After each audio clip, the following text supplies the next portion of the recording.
After you see some of what I present, maybe you have maybe a little different definition. Talk about engineering digital twins, but not spend much time on those. Process digital twins is what I'm going to focus on, and in particular, online process digital twins, which are used for closed-loop optimization, the type of processes they're used on, the type of benefits that are attained, and then a little glimpse into asking questions about what's next, especially with the newest buzzword of AI and machine learning. So here's some of the definitions of a digital twin from various people. The first one at the top here is from Microsoft, and as you might expect, it's going to be focused on software and algorithms, and not so much on the application side of it. They talk about integrating the Internet of Things and machine learning, software analytics, networks, and create these living digital simulation models which can be used in a lot of different areas beyond engineering even.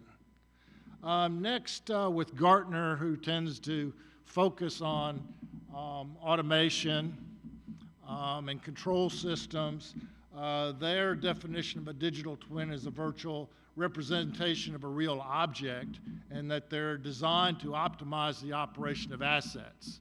And these can be optimize equipment life, which I'm not so much going to focus on, or focus on process performance and optimization, and how they're used to drive business decisions, including maintenance, and I'll talk about that, upgrades, operational decisions, things like that. The digital twins include a model.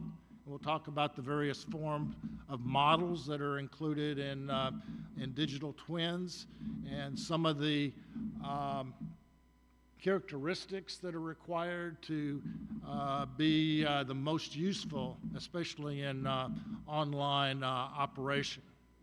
And then the final, or the third, probably not the final, everybody has the definition, is one from McKinsey, a consulting company I think most of you are familiar with, and they've defined it as just a physical object, person, or process that's contextualized in a digital version of its environment. So, these can mean a whole lot of different things when you look at some of these broad definitions. And the important part, with Gartner and McKinsey, is that they're useful in helping to make business decisions. So this is some of the types of engineering digital twins.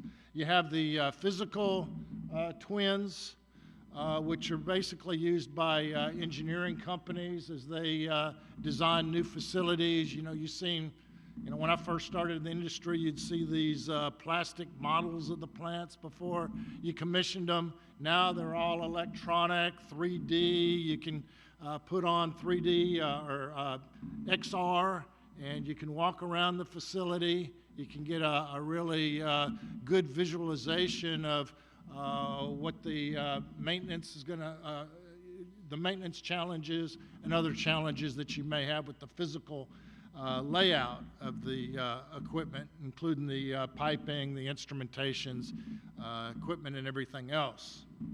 Another type that, as chemical engineers might get involved with a little bit is the electrical physical twin, mainly in the electrical that's inside the plant boundaries, but they're more used for outside the plant boundaries in transmission and distribution systems.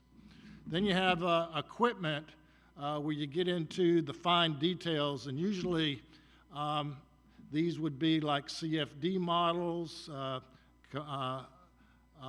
or machine learning type of models where they're very complex with all the mechanical aspects that need to be considered rather than physical first principle models.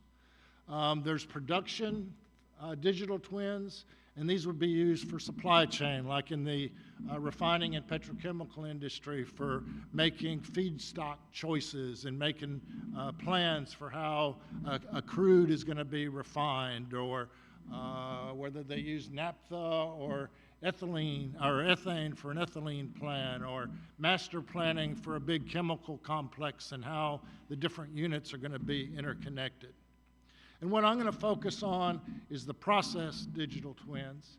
And there's really three basic types in my mind. One is the steady state digital twin that we typically use for designing a plant or debottlenecking. And it tends to be a static model that's very seldom updated, except if you have a certain task, then you'll update it. You have a dynamic or behavioral digital twin, which is used before a plant's built, or sometimes even after, for mechanical studies like implosions and flare designs and things like that, where you need to understand the dynamics, or for operations and control, for operating training simulators or control studies.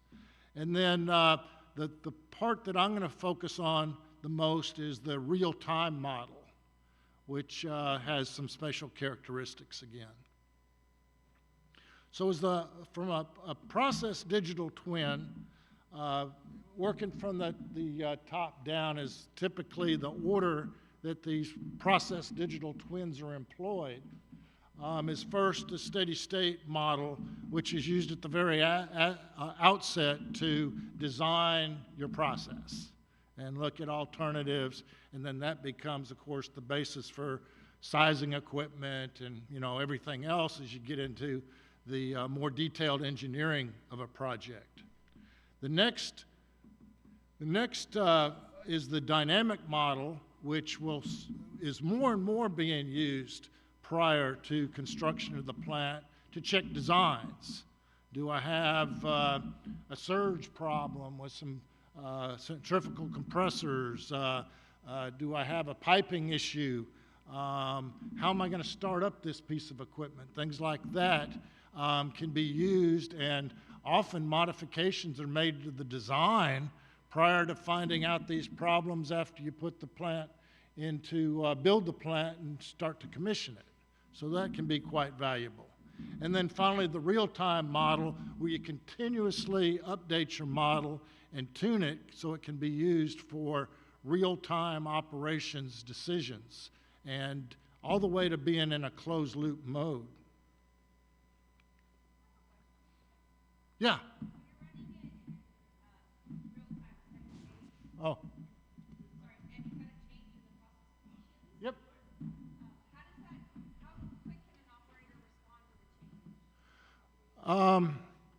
Well, with the process digital twin, and I'll go through some of that on this slide, it's updated typically no more than once an hour, and it's a steady state model these days. Now, as computers increase, these may be run on dynamic models, but underneath, and you'll see on this slide, let's see if I can get you got the Advanced Process Control DCS. And I'll also have a slide here that shows about the time domains.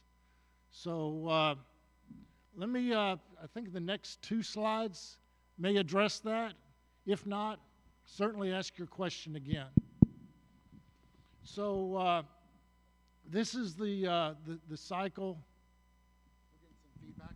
I'm gonna switch Maybe I'm too close.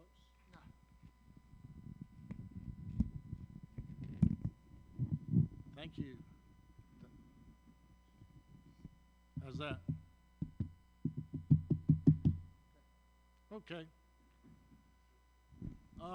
Bill, since we have 14 people online, okay. if anyone has any question, which was great, let's sure. pick up the microphone so they also know what the question was. Okay, And absolutely. we answer, that's fine. Yep. I'll keep More questions, the better. Don't have to listen to me for the whole time. So here's the cycle. You get data from the plant, from a plant historian, PI system, IP21. And you have first steady state detection. You don't want to try to update your model during a transient. Now, we know our plants are never completely steady state, so it's steady enough is the criteria there. So that part of it takes some engineering insight into both the, from the operating company on their experience with that plant, as well as the supplier and installer of the online optimization. Next, you want to find your gross errors and take them out. And then we know that if we take just the raw data, we're never going to get a closed mass energy and equilibrium balance. So we force that by basically, and I'll get into a little bit more detail just slightly on this, is we force a closure by taking errors or smoothing errors out of the data. Now we do that in a smart manner that we know some instruments are more reliable than others. So there's a factor, you put more weight on the more accurate instruments rather than the less accurate data.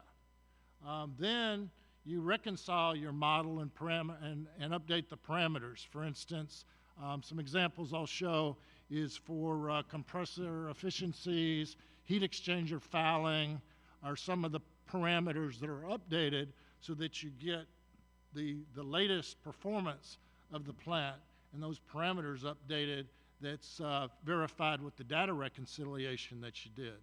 Then you project your constraints the best you can with the steady state solution that you're going to stay within, at least within this steady state of what you're seeing now, is going to be achievable operation. Then you can include, there's always an objective function, and 99% of the time it's based on economics. So you're putting prices in here for economic optimization, and you use a solver for the optimization based on your objective function that's updated with the latest economics. And then that steady state solution is then fed to preferably an advanced process control system, or it can be to the distributed control system so that it can enforce the constraints and keep it in boundaries as things change, which they will over the next hour or the next update of the steady state online economic model. And then from just to emphasize from a frequency standpoint, you got the online optimization. We've run them as much as every hour, 4 to 8 hours. Sometimes it's once a day. It all depends on how much things change in the plant. Then you have advanced process control, and they tend to run in the frequency of 30 seconds to a minute. And then, of course, your distributed control system is at millisecond frequency, more for safety reasons as much as anything else, and reliability purposes while you're trying to optimize the plant. Does that kind of address the question on, yeah? Oh, good, great. So I'll just say a little bit about this. This is what I'm calling the defense against bad data. This is the data gross error data detection. So you look at tests such as last good scan, last reconciled value, and then you do a simplified material balance and reconciliation. Now, further in this loop, as you recall, we'll do a more rigorous material heat and energy balance. But this is just to kind of throw out any obviously bad data that we don't even want to consider.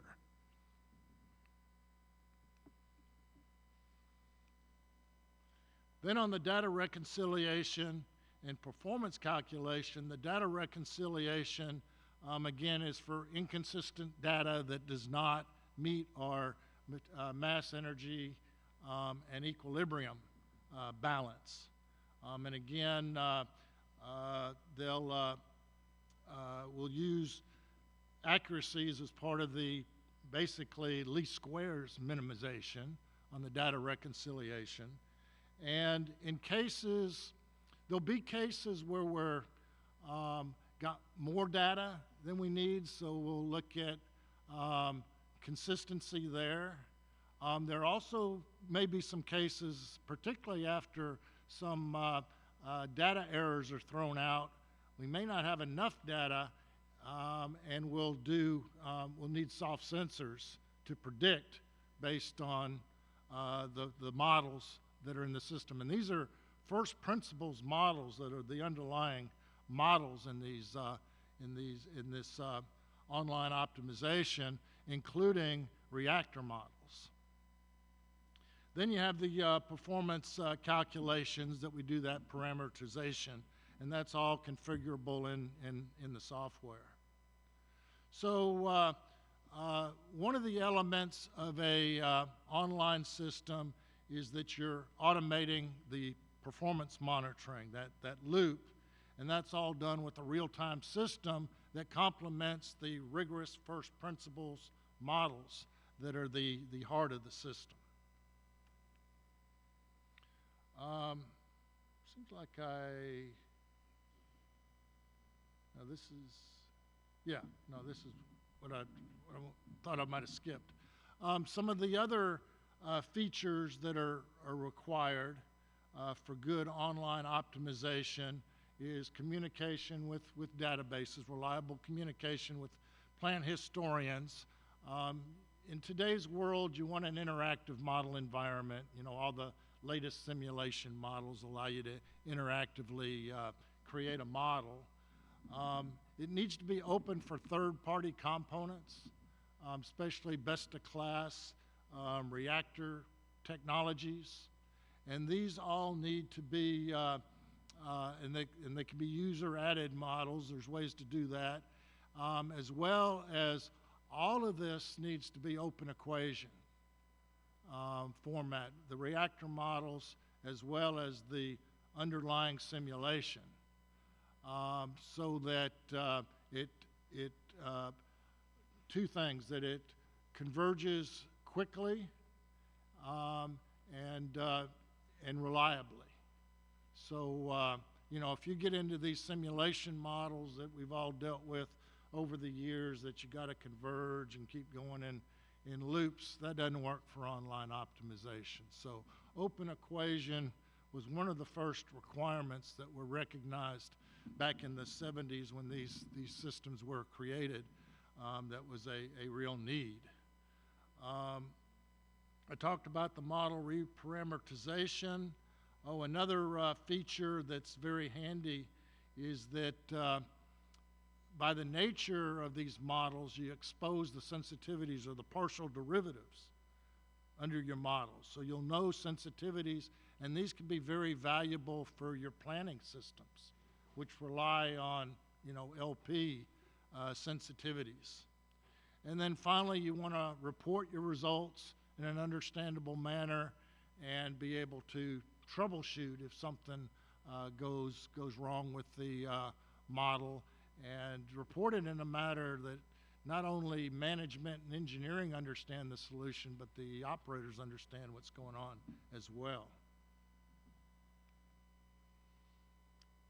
Now, in addition, the most value out of this process, or real-time digital twin, is the online optimization. But there are other uses that are simpler and can be either a build-up to online optimization, or if you have the online optimization, is another value that you can extract out of the data. It's been used for material balances, and you'll run just material and volume balances very, very quickly, and you can do it around an entire plant envelope, and you easily find meter errors. The next is drilling down into the reparameterization and trend the efficiencies of your compressors against the head curve at that, and as your fouling factors degrade your heat exchanger performance. And we've even had some people that use these systems to generate work orders on cleaning heat exchangers by being able to calculate the difference between the current dirty state of the exchanger versus a clean state, and how much more money the plant will make with a clean heat exchanger by running through this process versus the cost of cleaning and any production losses. I mentioned the LP vectors out of those sensitivities that can be extracted. These have also been used for utilities optimization, where you have electricity import and export. You got your steam at different levels. You have hydrogen often as a utility, other things. And sometimes this requires mixed integer or linear programming. You need to say, this is the selection equipment that's running, some's not, and it can make those decisions on what's the right choice of equipment to be running in your utility system when you don't need it all. Most currently, and this is really a development probably in the last 5 years, and mainly over in the Middle East it's been adopted in some of the huge refining operations, is plant-wide optimization. Originally, most of the optimization was done on a unit-by-unit basis. Your crude unit, your hydrocracker, your reformer, your ethane cracker, your cold side of your ethylene plant. But now the envelope's being drawn wider, and now doing more plant-wide optimization, whereas you don't have to make suboptimal decisions between units. You can now take into account the entire plant economics.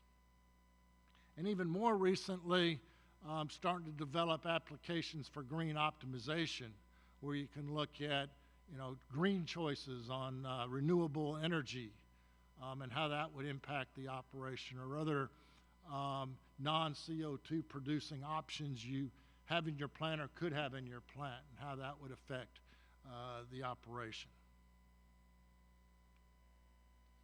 So one way to summarize this, the stepwise approach, is there's more effort as you go to higher levels of applications. It requires increased model fidelity, but you also get more benefits.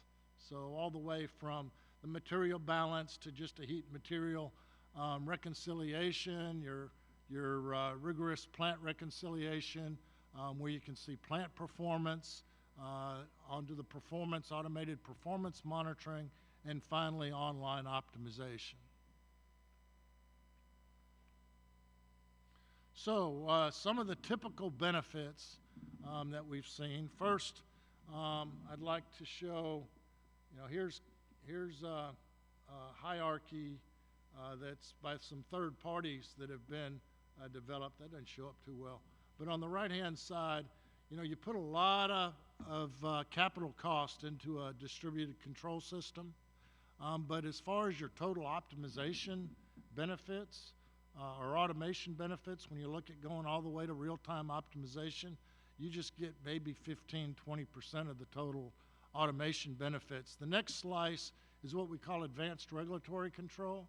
That's when you take your DCS PID controllers and you go from single input, single output, simple PID controllers, to multiple input, single output, where you can do cascades and feed forwards and selectors and things like that. And you get a pretty good bang for your buck there. And then you get advanced process control, can always provide a lot of value with a relatively small investment. And then the last piece, but it's limited to linear optimization. When you get into real-time optimization, as you get more complex systems that really have a non-linear optimum, there's additional value. Now, not all processes have that real-time optimization, because it may be, a power plant with one product in one feed. But again, as you get more complex with different feedstocks, different products, you know, a petroleum refinery was the first place these were used and the obvious choice. But they have expanded into olefins and natural gas processing and utility systems.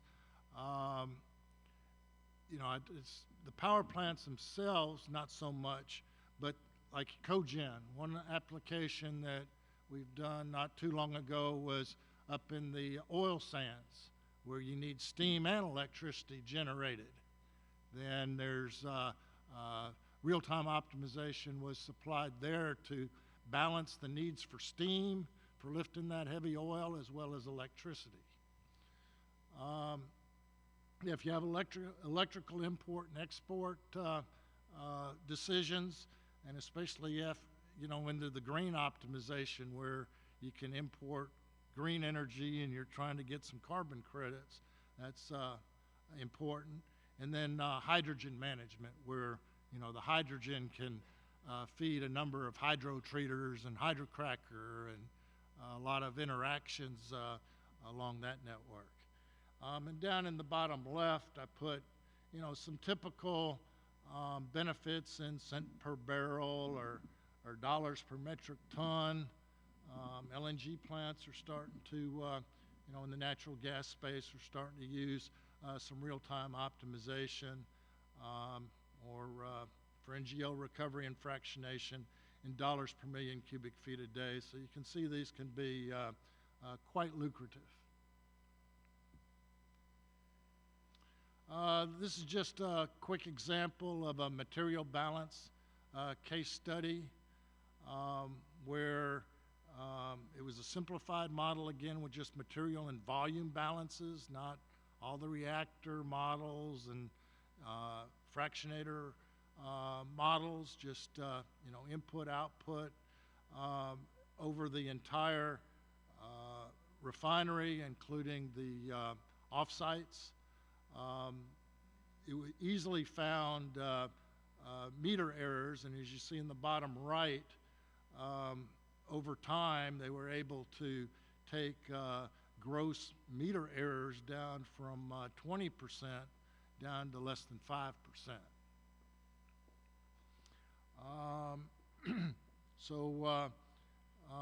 In addition to giving better information for the planning systems and the production systems, it can also identify if some of the meters are emission sources are affecting your yields, that you think you're getting higher yields than you actually are, have a lot of benefit.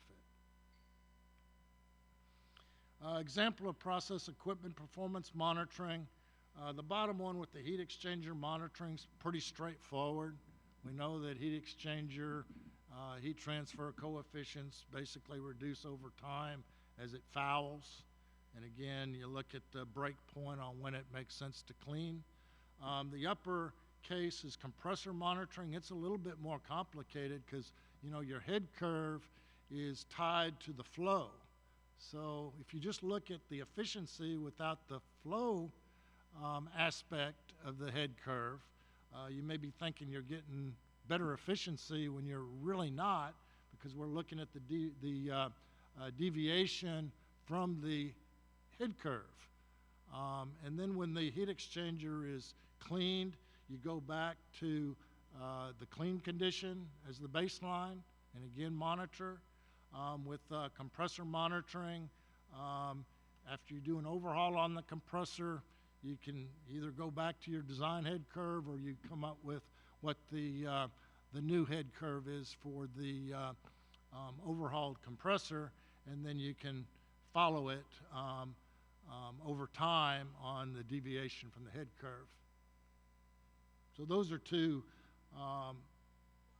examples of pretty simple examples of how you can monitor equipment performance with this system with the rigorous models.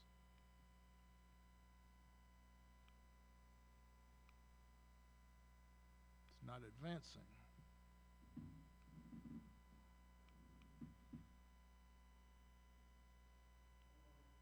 Okay.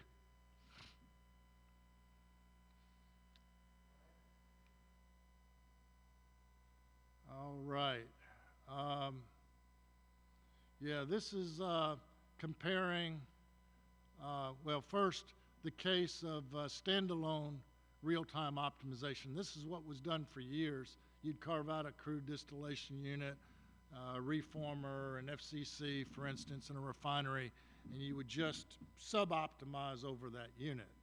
So, you know, it left some gaps potentially on just that sub-optimization. Then got into the multi-unit refinery-wide product complex. First, it'd be things like I want to optimize my naphtha complex or my distillate complex in a refinery. And then, more recently, it's now expanded into everything in the refinery, basically, that's being modeled. Now, there'll be some things like hydrotreaters that may be more simplified models than an FCC where you want a rigorous reactor model. So there's some of those decisions that go on as you roll out a refinery-wide product complex solution. And this is just an example of one that was done recently and presented by one of the users. And I think I just have a couple more here. This is just an example of how the long-term planning can be now nonlinear because you have the nonlinear relationships out of the online model where typically planning is done with linear models, or at the very least, you can update your LP vectors on a more frequent basis. And we're even applying this nonlinear planning for ethylene plants as well with this solution. And different feedstocks can be evaluated more rigorously than you can with your LP planning system. And with the sensitivity parameters, what's the cost of a constraint? Because you'll know that here's the partial derivative of a cause and effect at a constraint. So if I relieve that constraint, how much is that really worth? And you can track that over time. And then finally, I'll leave with kind of fruit for thought. Artificial intelligence and machine learning is getting a lot of hype nowadays. To me, probably too much. There's some good things about it in the realm that we're talking about, but there's some things to be careful about too. First of all, you can use historical data. Well, you can use historical data for both the first principles models and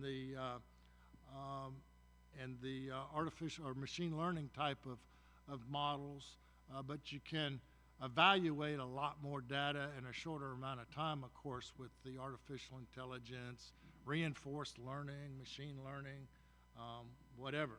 So those are some of the advantages. And also there's deep neural nets that can identify some of the dynamics, which this is still in a steady state optimizer we're talking about, and there could be some advantages of dynamics, especially when forecasting constraints. But it requires, when you're generalizing the data, meaning that you take an artificial intelligence model or machine learning model to another application, you really need to have the exact data because you don't have the underlying fundamental engineering principles, whereas with these rigorous models, we have all the engineering principles in the model, so we know when we put it in a different configuration with a different set of data, this is how it's going to perform. The artificial intelligence, machine learning, you probably need to take with a grain of salt for a little while. Also, um, most artificial intelligence, machine learning, reinforced learning algorithms don't necessarily, are very seldom in my experience, enforce this mass energy and equilibrium balance. So, you know, do you really have a valid result that you could use as you run through different scenarios on your solver for optimization? So bottom line is, when you're working with physical models, because of the ability to move from application to application with the same fundamental engineering models, it takes less data to generate a model that you have confidence in versus AI machine learning. But we'll see what the future holds as far as any gains in artificial intelligence in this regard, and how people try to use it in this context. So that's the end of my prepared material. Welcome any and all questions. Oh, thank you. Any questions? Yes, sir. Yes, you do, because of the online people. Okay. Okay. You are using some form of software to back up your simulations, I assume. Oh, yeah. Okay. Yep, it's very specialized software. Yep. Okay. But does it include such things as Aspen? Aspen has a form of this. Okay. Yeah. Okay. Now, this is a question more of, I've got my dual twins, okay?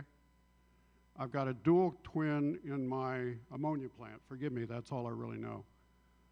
So I've got one out here that's in operation, I assume, running my ammonia plant or providing information. I've got my second twin over in the engineering office running in a parallel performance. Is that correct? No, you run it all on the online model because you're updating the parameter. Usually the one that's running in the engineering office is doesn't have, it's a simpler form of the software. It's like, a basic Aspen model. If you're familiar with Pro 2. I'm very familiar, yes. Yeah, Pro 2's in our product slate.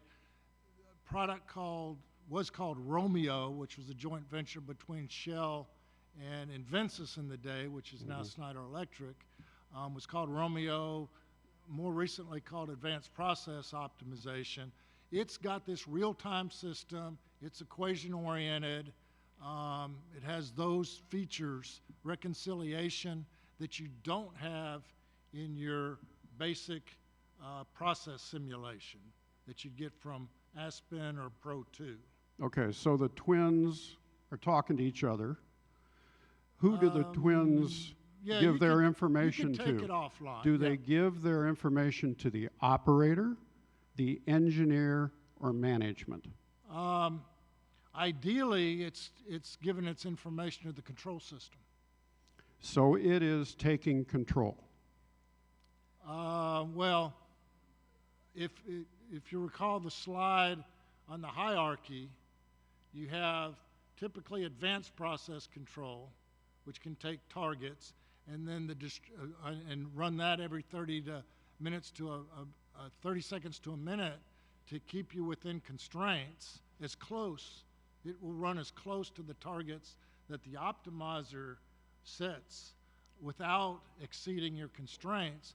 And then you have the DCS PID controllers under that, which get remote set points from an advanced process controller, which are basically for safety purposes. Understood. Yeah. But still then, you want to make a move. Who makes the move? Basically comes from the advanced process control. So the advanced process controller understands that in the green optimization today, we're going to change a parameter. Who changes that parameter? The targets will be updated by the real-time optimizer. Where does the interface of a person come into play? That's what I'm asking. We've got well- operators, we've got Yeah, well- management and engineering. Yeah, Three well, levels. you got. Which one gets in there and says, we're changing something? Or Well, we're doing it's something? basically gonna be through, once you got your model up and running, and you haven't changed your plant configuration, and it's reparameterized, so it's got a good, prediction of the plant. So we can send the operators home. Oh, not to the extent that a real-time optimizer does. Okay. What if I changed my crude? That- They don't it's have a- much of a I know, idea. but we should send the And it's not gonna management be home instead. optimal. It's not gonna be Yeah. optimal for Okay. sure. Fair enough.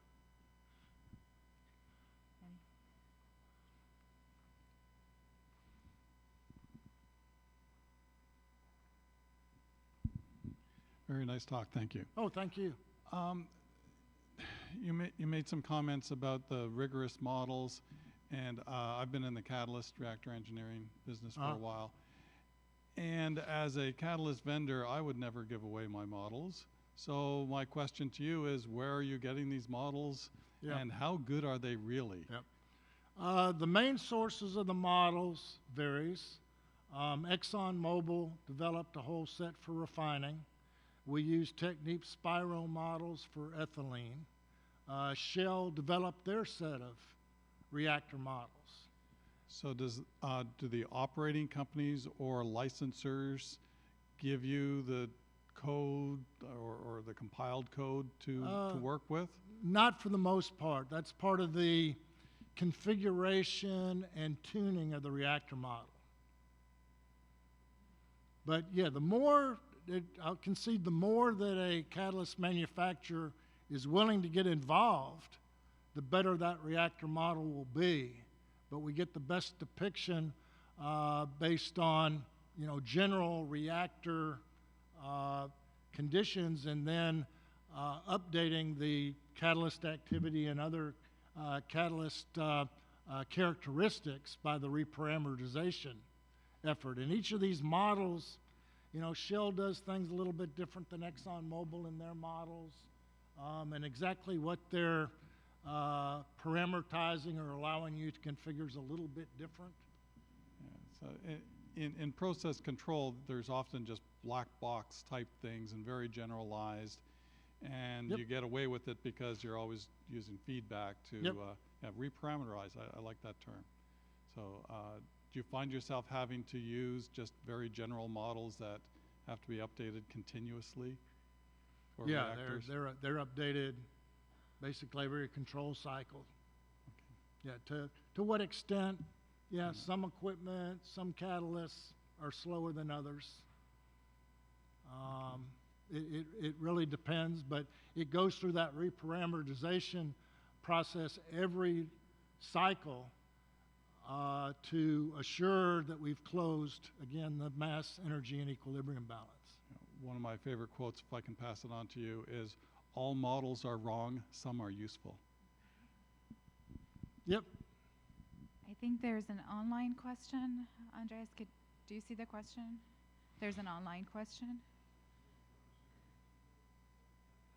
You have it? Okay.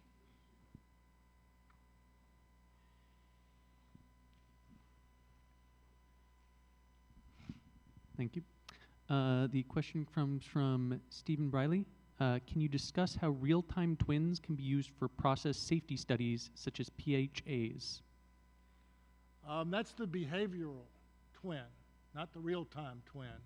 So those are dynamic models versus, at this point in time, steady-state models are used for the real-time optimization, and therefore the need for the underlying advanced process control. But for engineering studies, there's different fidelity of behavioral models that are dynamic simulations, they're typically called, that are used for those types of studies, either prior to plant construction or after plant's operating.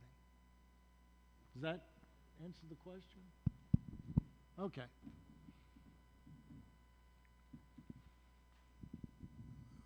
follow up on that question of the process safety.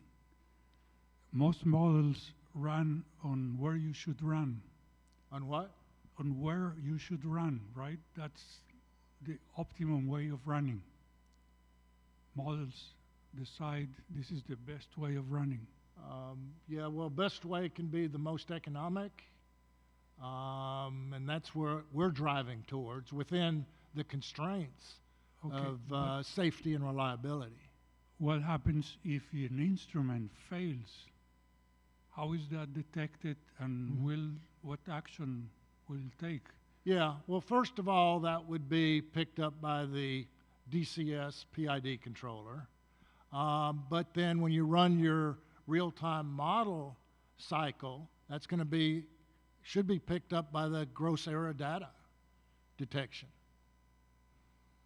Okay, but do you rely on your shutdown system, or you just try the, Oh, the yeah. system? Oh, when- yeah.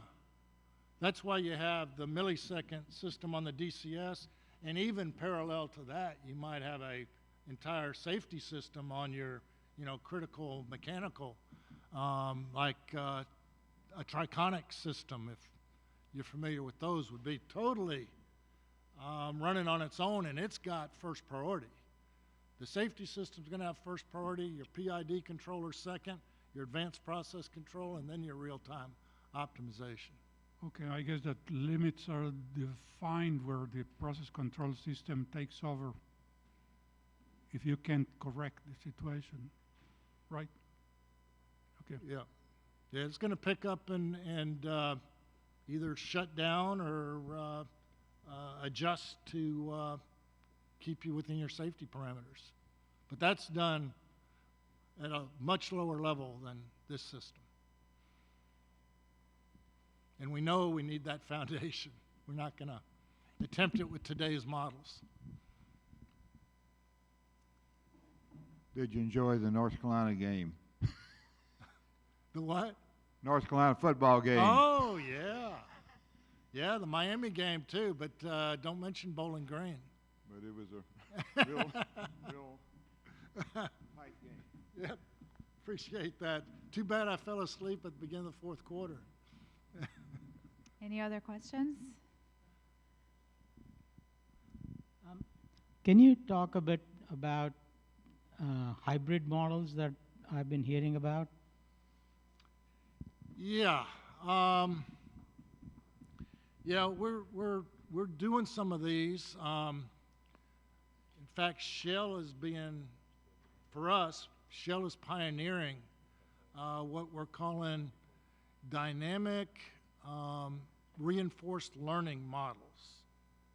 Basically, this approach, because Shell was a very early adopter of these real-time optimization system, to have a whole suite of reactor models and process modeling tools. What they're doing is using hybrids for abnormal situation management.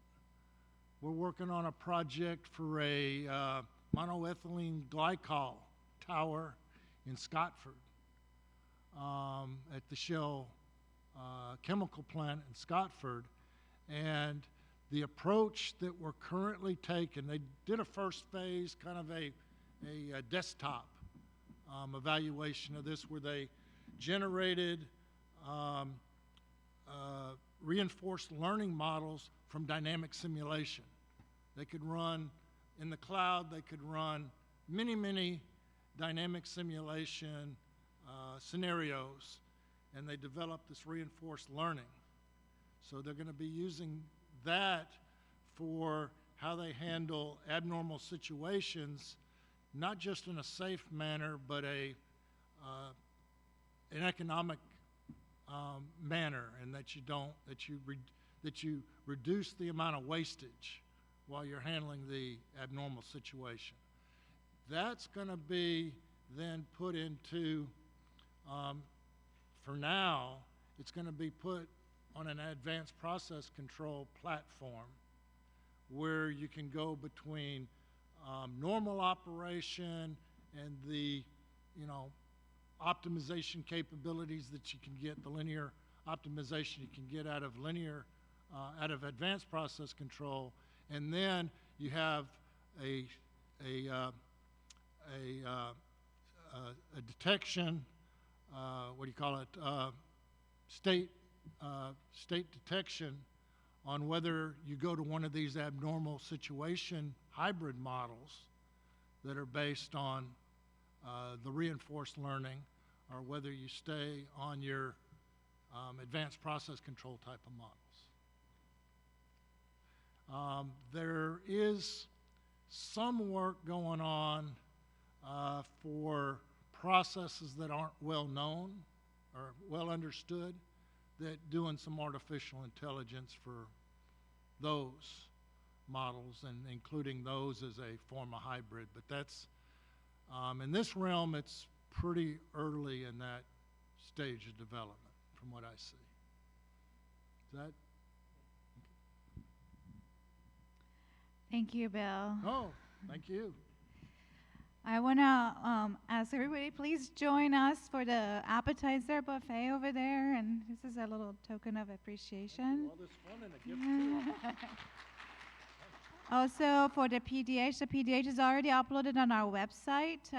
If you go on our local chapter website that you probably already know, the password for PDH is capital P, capital D, capital H, 1102. So you can download it when you go online. Thank you.